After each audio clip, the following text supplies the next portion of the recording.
Republicans now hold a supermajority in the Iowa Senate. We'll discuss what's on their agenda this session with Senate President Amy Sinclair on this edition of Iowa Press.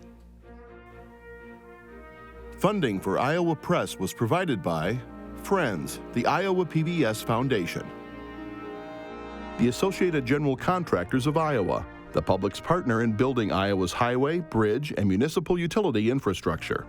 Elite Casino Resorts is rooted in Iowa. Elite was founded 30 years ago in Dubuque and owned by 1,200 Iowans from more than 45 counties. With resorts in Riverside, Davenport, and Larchwood, Iowa, Elite is committed to the communities we serve.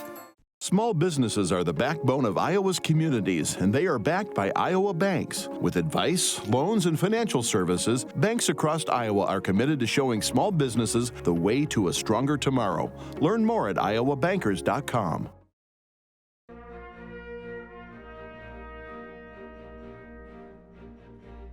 For decades, Iowa Press has brought you political leaders and newsmakers from across Iowa and beyond, celebrating 50 years of broadcast excellence on statewide Iowa PBS. This is the Friday, January 27th edition of Iowa Press. Here is Kay Henderson. Our guest on this edition of Iowa Press is a former Wayne County supervisor. She's been in the Iowa Senate since 2013. Amy Sinclair is a Republican from R-Allerton, and in November, her colleagues in the Iowa Senate selected her to be president of the Senate. Amy Sinclair, welcome back to Iowa Press. Thanks for hosting. Also joining the conversation are Stephen Gruber-Miller of the Des Moines Register and Erin Murphy of the Gazette in Cedar Rapids. Senator Sinclair, this week a big one in the Iowa legislature, the Republicans' proposal for private school financial aid passed and was signed into law by Governor Reynolds. Wanted to talk to you about that and ask you specifically, this proposal has been around for a few years, failed to pass across the hall from you in the House, and those were actually smaller proposals. This one went even bigger. And then this one was the one that passed. Why is that? Why did you, first of all, feel the need to expand on that, given the history of those other bills, and why was it successful this time? So I'll be honest about the expansion. I'm not the author of any of the three bills that we've looked at over the course of the last 3 years. Those proposals have come from the governor's office. So I guess that would be a question for her to answer on expansion. But to be clear, any of the three are investments in K-12 education for the students who are able to access those scholarships. And so expanding on it, taking the original version, I can't tell you the why behind that, but I can tell you that as the Republican caucus, we believe in a parent's right to support and educate their child as they see fit, and we believe in investing in students and their futures. And I know that the roadblocks were on the other side, as I mentioned. The Senate has passed these bills. Why? Do you have a sense of why this bill passed this time and not in previous years? You know, I think Iowa parents had just been coming to us saying, you know, we see all of these things that are causing us concern at our child's school, or our child isn't thriving at school. And I think the pandemic brought some of that to the forefront in parents' minds. And so when parents are coming to us saying we need an alternative and we don't know what that alternative would look like, it was truly just a response to that need, that maybe the system that we have doesn't meet every child's need. My child attends public school. He will continue to attend public school regardless, but it suits him, it fits him, and it will continue to fit most of Iowa's students, but the ones who don't still are going to need to thrive. If we think about in some of our districts, there are high dropout levels, high non-complete levels, and if we give children an opportunity to thrive where they are best suited, are we going to lower that? Are we going to find success for students who didn't find success in a traditional classroom? I think just giving parents the opportunity to help their child determine their best destiny is the purpose of Republicans getting behind it in the Senate. And I would tell you that I think that Republicans in the House finally heard from those parents as well. And wanted to give you an opportunity. One of the criticisms, and I'm sure you've heard this, is the taxpayer funding going to something that may serve only a small slice of Iowa students. Why should, for example, someone from Wayne County, a taxpayer in Wayne County, why should their taxpayer money go to help someone go to a private school in West Des Moines? We fund education as a state regardless. And to say that a taxpayer in Wayne County shouldn't fund someone in West Des Moines, I think undermines the connected fabric of what it means to be an Iowan, first of all. But I would take that a step further.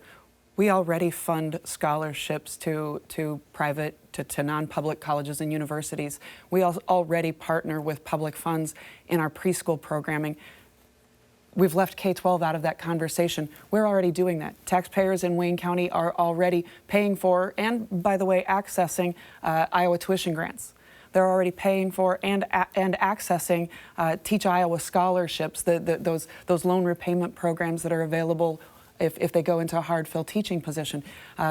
Folks from Wayne County are already paying for and accessing other types of loan forgiveness programs. Our doctors and nurses, we have loan forgiveness programs.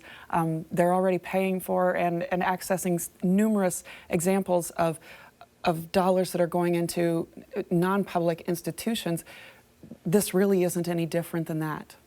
So the next step in this process is to hire a private company to help administer this program. And separately from that, we're also hearing conversations among some schools, some private schools, that are talking about the possibility of raising tuition at their schools. That leads me to the question of, how much oversight of this program is needed as it goes forward to protect, taxpayers and families, and how do you provide that? Sure, and the bill has built-in oversight. I will just say there are allowable expenditures, and there are expenditures that are explicitly disallowed.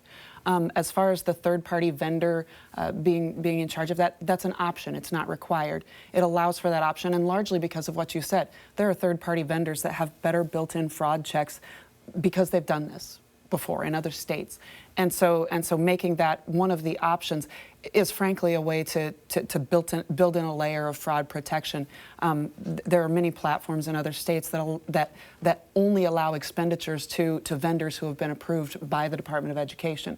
And that would be, if a third party is the route that the state takes once this is implemented, there will be approved vendors that are only allowed for those expenditures to be made to. And what about the question of if schools raise tuition?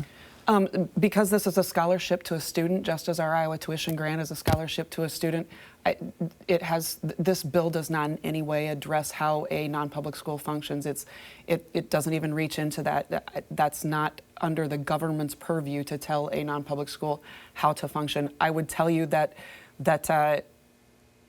the people who are paying tuition, the ones paying the bills, are also the ones who govern those non-public schools, and I can't imagine that they would make obscene increases in what they're having to pay just because some of the kids might have a scholarship. Sure, and you might have a similar answer for this, but likewise, some private schools might be at capacity right now, or they might reach capacity pretty soon as this program goes into effect. How do you envision this going forward, and there still being those options for families?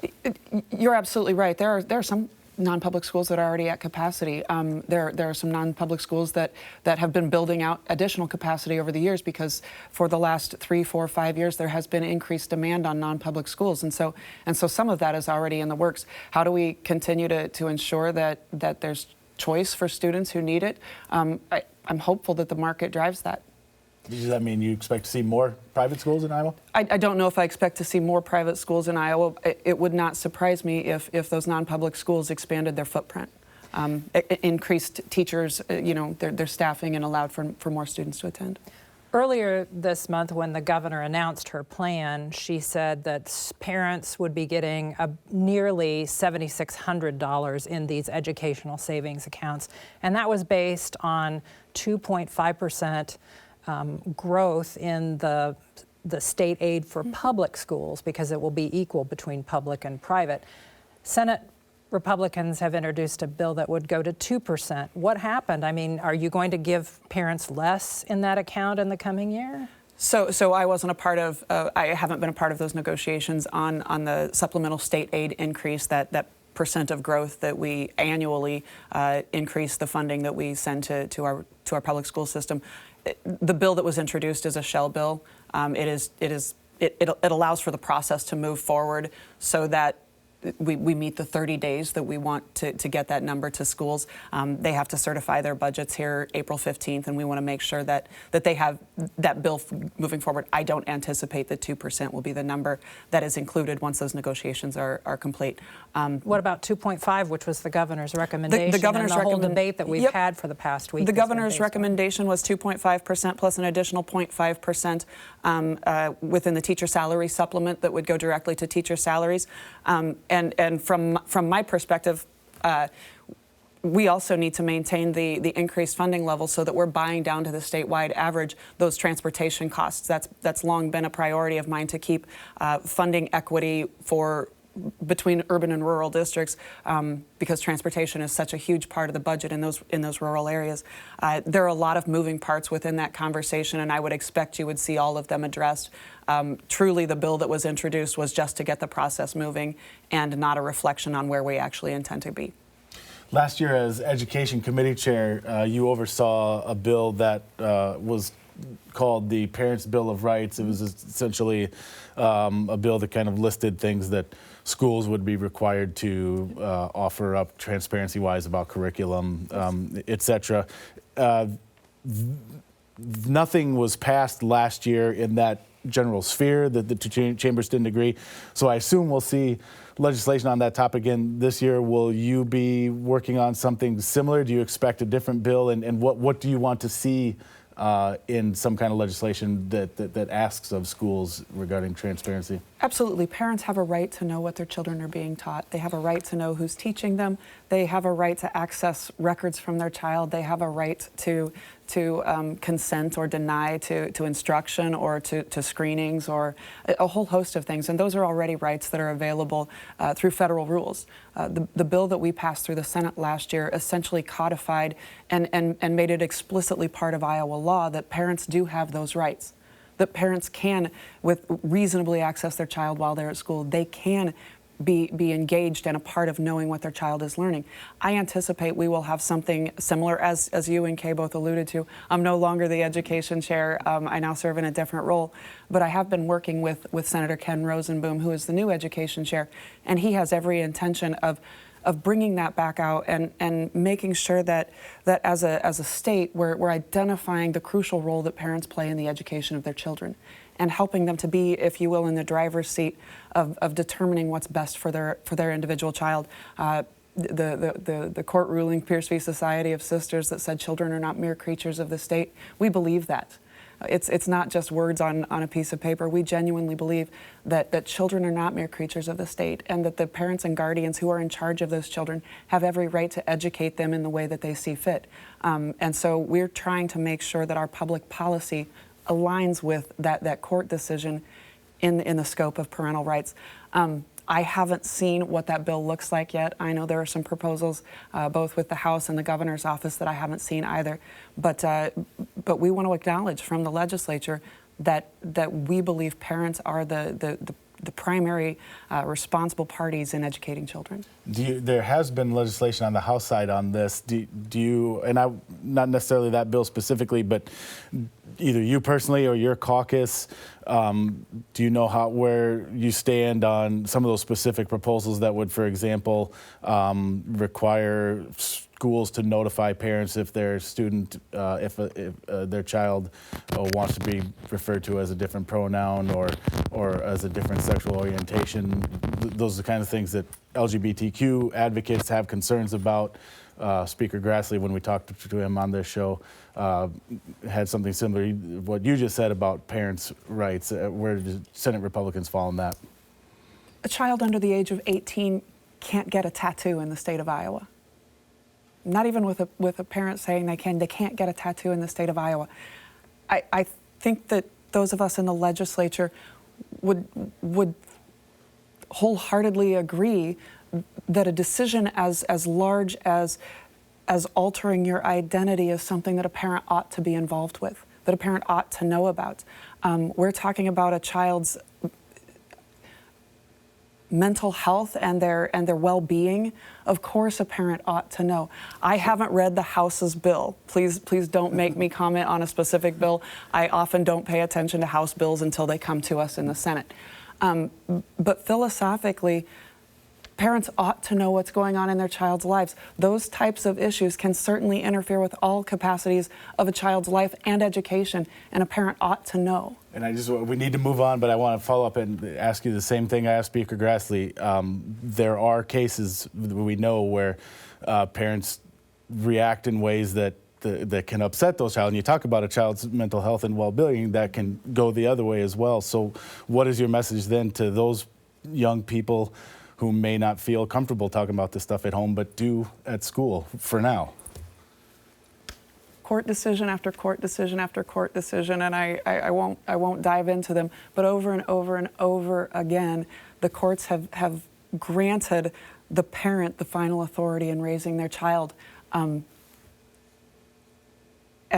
I, for one, am not comfortable with undermining that right of a parent to raise their child as they see fit. And I don't think that agents of the state, which schools and teachers are agents of the state, ought to be stepping up and interfering in a parent's right to educate and raise their child. I want to switch gears now and do the thing that you just asked me not to do, which is ask you about a House bill. There's a bill in the House that Republican leadership there has considered a priority that would restrict what foods Iowans can buy with SNAP benefits, excluding pop and candy. We've seen efforts in the Senate as well to sort of add additional checks on public assistance programs and things like that. So is this idea of excluding pop and candy from SNAP something that you might support? Well, so I'm not going to speak directly to a House bill. Again, I haven't read it. I'm just being completely transparent there. I am glad the House is on board with welfare reform.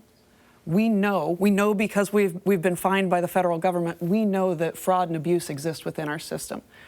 And so having the House having the conversation with us about how we get at the fraud and abuse that's in our system so that the folks who actually need assistance, who actually need the benefits, the elderly on fixed incomes, the single moms with kids, the ones who actually need the assistance are getting it. And we're not wasting money buying items for people who actually don't qualify. Welfare reform is a priority because we have to root out that fraud and abuse so that the assistance can get to the folks who actually need it. So I'm happy the House is starting a conversation. I won't speak directly to a bill that I haven't read. But the idea of the idea of restricting pop and candy. Well, I mean, I've supported it before, so you probably have seen my bill drafting. I believe that perhaps soda pop isn't something that the taxpayer should be covering the cost of. If you're asking me that directly, yes. Yeah. Thank you. Another bill that's been around is dealing with medical malpractice lawsuits and placing a cap on non-economic damages. That started moving this past week here in the legislature. Now Governor Reynolds has put her support behind placing that cap. And it's one where there's some interesting debates and fault lines, not necessarily Republican versus Democrat thing, as you so often see. For example, in one of the subcommittees, Sam Clovis, a very conservative Iowa Republican, has talked about his own personal experience and feeling that putting a cap on those damages is, and this is paraphrasing his, is putting a monetary value on human life. Do you have a sense of the future of that bill in the Senate Republican caucus, and if you have a personal take on it? So I will tell you, it's no secret the Iowa Senate has passed bills similar to this in the past, and I think we will continue to. My personal opinions are conflicted. We have friends on both sides of this conversation. Conflicted because Sam's right. It's difficult to place a dollar figure on the value of life and pain and suffering, and that's a valid argument. I come from a really rural area. It's hard to get healthcare providers in rural areas. It's that's very, the other argument we heard is this is making it hard to exactly. retain So when physicians. we're increasing the cost to do business in a market that's already very difficult to recruit and retain providers, I have counties that don't have OB services, and largely because of the cost of medical malpractice insurance. Am I placing a dollar figure on the lives of women who can't access OB services because a provider won't come to serve them because there's not the volume of births happening? Am I placing a value on the life and the pain and suffering of older individuals? I serve a rather aging population in my district. Am I restricting their access and ultimately shortening their lives because they can't access health care? I think when we look at the broader picture, yes, it's hard for me to set a hard cap on what the value of a human life is, but it's not hard for me to set a public policy that allows for us to recruit and retain the best and brightest so folks in rural areas can continue to access their necessary healthcare needs. A related issue, there's a proposal to set up a licensing structure for rural emergency hospitals. As you well know, the Keokuk Hospital closed recently. Do you believe that's a lifeline for some hospitals, or is it like the sort of the beginning of the off-ramp to the end? No, I think it's absolutely a lifeline to some of those hospitals that aren't necessarily seeing the volume of care that can warrant keeping the doors open. Additionally, just as we have workforce issues in every single sector of Iowa's economy, nursing and healthcare providers are a real shortage. And so having those critical access ERs, if you will, that changing those rules so that we have this lifeline that keeps a provider in place, I think is definitely a lifeline for us, and it is a lifeline for rural Iowans. What we need to make sure then is that those emergency access centers have a contract, a connection with a larger healthcare facility for those people who can't just be treated and sent back home, that they have a place where they can send people when they come to them for longer term care. The governor's health care bill also has a provision in it to expand what's called the MOMS program, provides support to pregnancy resource centers that provide services to pregnant women and new mothers, but also discourage abortion. What do you see as the future of that program? How much state funding should we be expecting to flow into that over the next couple of years? So I haven't heard numbers on what's expected to flow into there over the next couple of years. I know the initial investment was to get the administration up and running and actually get the programs going. I wholeheartedly support any kind of health care that supports moms and unborn babies. Whether that's through the MOMS program, through crisis pregnancy centers, or whether that's through our WIC programming that we have through our local public health, I absolutely wholeheartedly support moms and children and families in making sure that they're able to access health care, that they're able to access education and resources. So the governor including that in her bill, I think makes sense for what Iowans would like to see. The governor since 2019 has been proposing that birth control be available over the counter at a pharmacy. A bill on that passed the Iowa Senate in 2019, but it has never advanced. Is it your sense that that bill will advance in 2023? I have not seen a bill drafted, though there may well be one. It has been a priority of some of my colleagues in the Senate, and I think it will continue to be. It's all part of that overarching view of women's health care that we've really been trying to focus on. And so I actually met with some pharmacy students and talked to them about what their vision of over-the-counter, if you will, pharmacy-based birth control. And they had some good comments about making sure that they were doing risk analysis with women and directing those who might need some additional health care. Honestly, I think it's a conversation we'll have.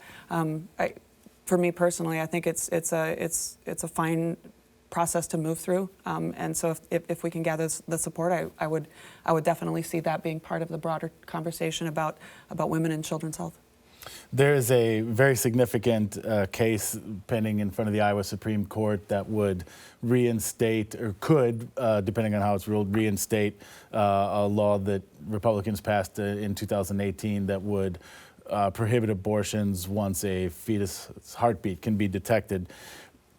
From everything we're hearing or not hearing, I guess, that ruling may not come until late, if during the legislative session at all. So far, most of the leaders we've talked to, Republican leaders in the Statehouse, have said that they feel it's prudent to not pass any new legislation on abortion restrictions until the Iowa Supreme Court rules. Do you agree with that? And do you feel like either yourself or your caucus as a whole is comfortable waiting that out and perhaps going through this session without passing any bills? It's no surprise for me to say that Senate Republicans are pro-life. Nobody's shocked by that, right? So the question then is there something more we're doing, or are we allowing our system to work as it was designed to work?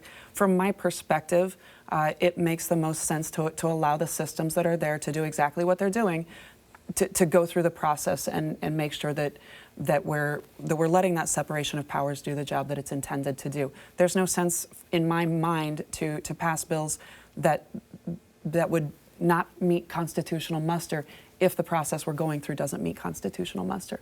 And so for me personally, that's the route that I think makes the most sense to take, to let this process work with existing Iowa code. And I'm sorry to jump in because we're in our final seconds here. Would this be worth a special session, call back legislators to deal with after the fact?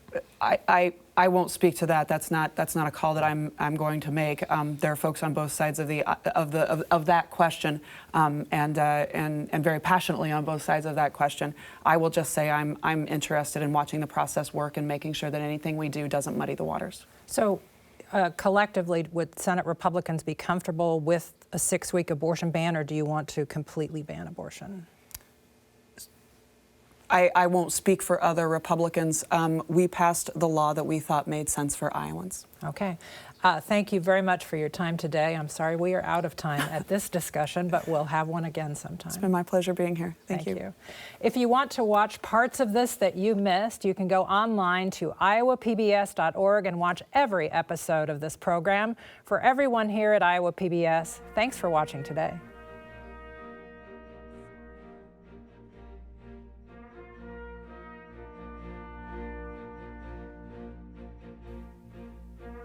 Funding for Iowa Press was provided by Friends, the Iowa PBS Foundation, the Associated General Contractors of Iowa, the public's partner in building Iowa's highway, bridge, and municipal utility infrastructure. Elite Casino Resorts is rooted in Iowa. Elite was founded 30 years ago in Dubuque and owned by 1,200 Iowans from more than 45 counties. With resorts in Riverside, Davenport, and Larchwood, Iowa, Elite is committed to the communities we serve. Small businesses are the backbone of Iowa's communities, and they are backed by Iowa banks. With advice, loans, and financial services, banks across Iowa are committed to showing small businesses the way to a stronger tomorrow. Learn more at iowabankers.com.